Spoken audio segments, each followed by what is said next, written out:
Lesson 6. Stochastic Technical Indicator. In this lesson, I will talk about an indicator with a rather interesting name, Stochastic Oscillator, or simply stochastic.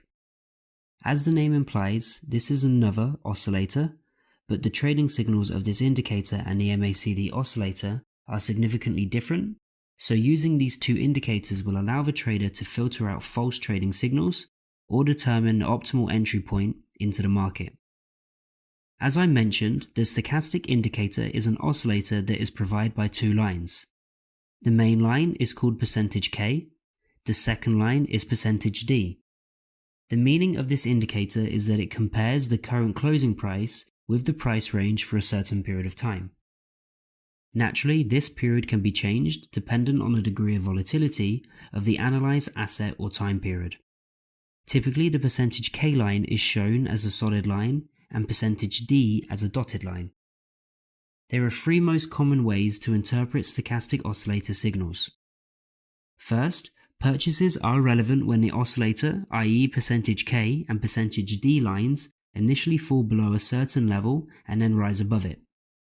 Typically, this is level 20, as below this level is the oversold zone, indicating that the asset is resold.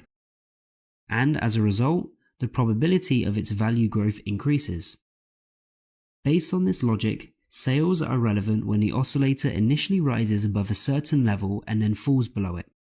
In this case, we are talking about the level of 80 points, since there is an overbought zone above this level, and as a result, if the indicator hits this area, it indicates that the asset is overbought and soon its price may resume falling. The second way to interpret signals is to buy at the moment when the %K line rises above the %D, and to sell if the %K line falls below the %D line.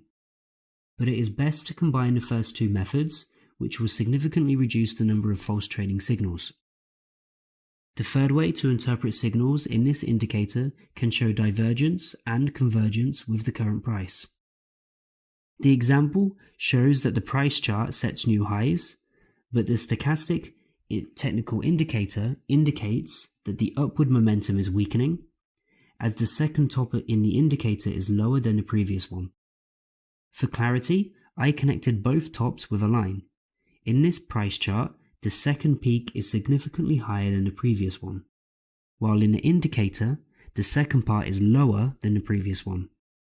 As a result, the price chart has followed the signal received from the indicator and resumed its decline. It should be noted that such trading signals can be obtained using the MACD technical indicator, which is actually designed to determine convergences and divergences.